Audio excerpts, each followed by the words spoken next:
Michael David Carroll will have been dead for 2 months at the time you hear this. People right now are just finding out about it. I have listened to David Carroll and people that represent the black faction of the manosphere, so to speak, for years. Dare I say, he was as important or more important than even Paul Proteus. And right now, there's a gigantic struggle going on for control of the vacuum that David Carroll has left behind. No one knows what it's like to feel these feelings like I do, and I blame you. No one bites back as hard on their anger. None of my pain and woe can show through.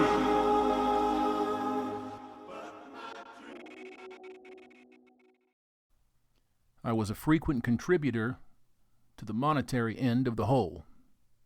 There are some folks out there that would have you believe right now that not one white person in the manosphere understands who David Carroll is or was, that no one supported him. That could not be farther from the truth. David and I didn't get along, not well. We did talk, but we didn't get along very well. About 6-8 months ago, I was speaking with the professor, and we were going to get him onto a live stream here.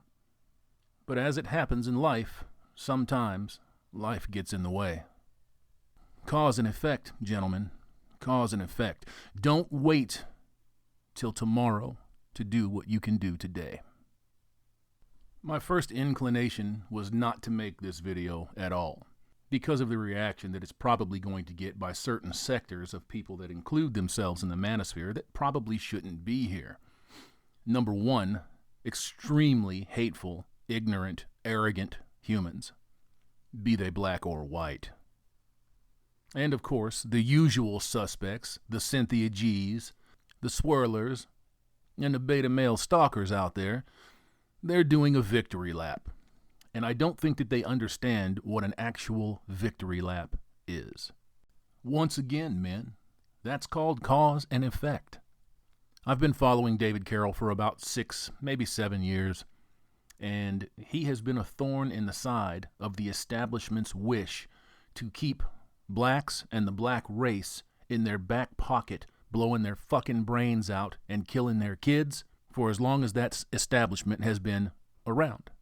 The imprint that a man like David Carroll leaves on other men trying to find themselves is incalculable, and that's today. That says nothing about people that are finding his work in a month, in 6 months, in 6 years. I have a particular amount of feelings right now for a certain few creators out there. First and foremost, BGS Ibmore. I know that this is not what he wanted to hear. Darius M., Lion of MGTOW, Black Ram, the brother Oheen. All of these men are leaders in their respective classes, whether they want to admit that or not. People look to them for good common sense. They do the same thing that David Carroll did. They deliver uncut, raw, painful truth. Even though I didn't get along very well with the professor, I did admire him. He stuck to his fucking guns, and he never wavered from the message. And that message is that you will receive more hatred, more bitterness, and more opposition from brainwashed men than you ever will receive from anyone else, any sector of the planet, anyone. I believe to this day that women do what they are allowed to do and what they are encouraged to do, what is permissible for them to do. I also believe that men have allowed all of this to happen, and subsequent generations of men have been raised under this incredibly dark umbrella of gynocentrism.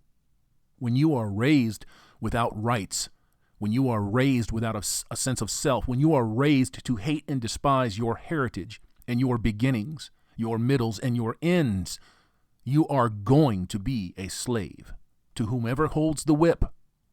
Victim culture is prime, numero uno today. And the so-called cancel culture that follows right behind it is a prime example of men and women that have been stripped of their agency, of their accountability. And these are the things that David Carroll spoke about in detail, especially the dysfunction in the black community, the dysfunction in the white community. These are the topics that people in this so-called manosphere are continuing to gravitate away from. Less and less and less is what you hear about topics that actually matter, that concern all of us, but that next to no one is discussing. When you consider that nearly every leading voice in the manosphere, in MGTOW, has shifted their content, shifted away from the acronym of MGTOW, men, going their own way, so that they can secure subs and finances, you understand truly what you're up against.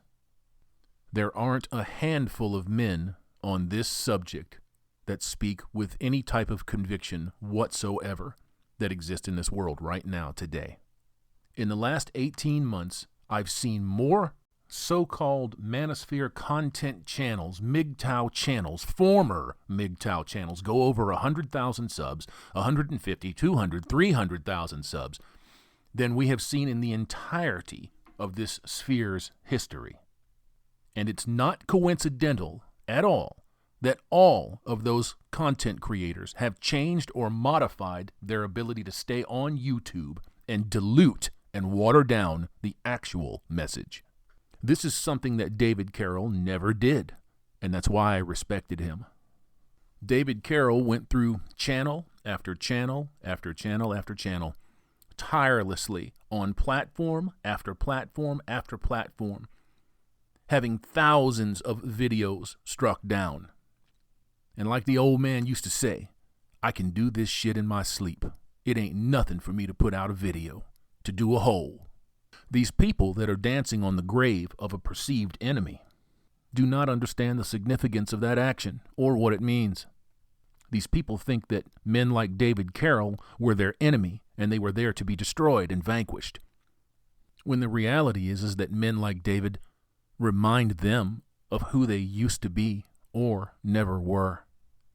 For every shit video and crass comment that is made about a man like David Carroll, there will be somebody like BGS or Black Ram or Oheen or Lion of MGTOW that it hardens them, it steels them, and it makes their purpose in life that much more clear.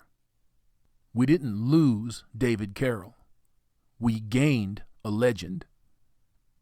Every time folks like this put out a video or a comment deriding someone like David Carroll or a man that has passed, it solidifies the message that he has been speaking. It is incomprehensible to these people that being silent would have been the most effective form of a victory dance, a so-called victory dance. David Carroll joins the pantheon of men who have had skin in the game, who actually had something to lose and suffered great personal cost because of their inability to remain silent. Gentlemen, that is not a bad thing. It shows that you have guts and courage.